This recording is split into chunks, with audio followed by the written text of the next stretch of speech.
ایک حدیث میں رسول کریم صلی اللہ علیہ وسلم نے ارشاد فرمایا کہ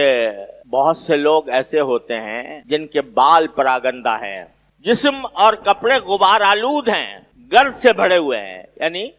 بہت عاجزی کی حالت میں ہاتھ اٹھا کر کہہ رہے ہیں یا رب یا رب یا رب میرا یہ کام کر دیجیے، یا رب میرا یہ کام کر دیجیے، یہ دعا کر رہے ہیں، لیکن حال یہ ہے کہ مأکلہ حرام وملبسہ حرام وجسمہ غذی بالحرام فأنا یستجاب لہ دعا۔ ویسے تو بڑی عاجزی سے مانگ رہے ہیں، ہاتھ پھیلائے ہوئے ہیں، اور حالت خود کی یہ ہے کہ ان کا کھانا حرام، جو کھانا کھا رہے ہیں وہ حرام ہے، یعنی حرام آمدنی سے کھانا پکوایا ہے، رشوت لے کر، دھوکہ دے کر، لوگوں کو پریشان کر کے اگر آمدنی حاصل کی اور اس سے کھانا کھایا تو کھانا حرام۔ وملبسہ حرام، اور اس نے جو کپڑے پہنے ہوئے ہیں وہ حرام ہیں۔ حرام کیوں ہیں؟ اس لیے کہ جن پیسوں سے وہ کپڑے خریدے وہ پیسے حرام طریقے سے حاصل کیے گئے تھے، رشوت لے کر حاصل کیے، تو ملبسہ حرام، وہ اور اس کا جسم جو ہے وہ حرام سے پرورش پایا، یعنی شروع سے لے کر حرام آمدنی چل رہی ہے، اسی سے کھا رہے ہیں، اسی سے پی رہے ہیں، اسی کے نتیجے میں گوشت جو پیدا ہو رہا ہے وہ سارا اسی سے ہو رہا ہے۔ جب یہ حالت ہے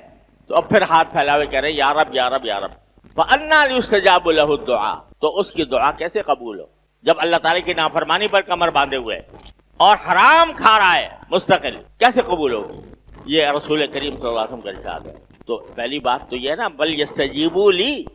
ارے بھائی میں مجھ سے مانگتے ہو کہ میں قبول کروں تمہاری دعا، تم میری تو کر لو، تم میری پکار پر تو لبیک کہہ دو، اور یہ کہ اپنے زندگی سے حرام کا دیس نکالا کر دو، کہ کوئی حرام چیز میرے گھر میں نہیں آئے گی، میں جو آمدنی حاصل ہوگی وہ حلال سے حاصل ہوگی۔ اللہ تبارک و تعالیٰ نے جن چیزوں کو حلال کیا، یا جو رسول کلوا من الطیبات واعملوا صالحا، پیغمبروں سے خطاب ہے کہ اے میرے پیغمبروں، اللہ تعالیٰ کی حلال کی ہوئی چیزوں کو آرام سے کھاؤ اور نیک عمل کرو۔ حلال کھانے کا ایک نتیجہ یہ بھی ہوتا ہے کہ آدمی کو نیک عمل کی ترغیب ہوتی ہے، اور اللہ بچائے حرام کھا رہا ہو تو حرام چیز کسی گناہ کی طرف آمادہ کرتی ہے۔ اللہ بچائے، ہم لوگوں کی تو حس ماری گئی ہے، بے حس ہو گئے ہیں، ہمیں پتہ ہی نہیں چلتا کہ حلال سے کیا فائدہ ہوتا ہے، کیا نور پیدا ہوتا ہے، اور حرام سے کیا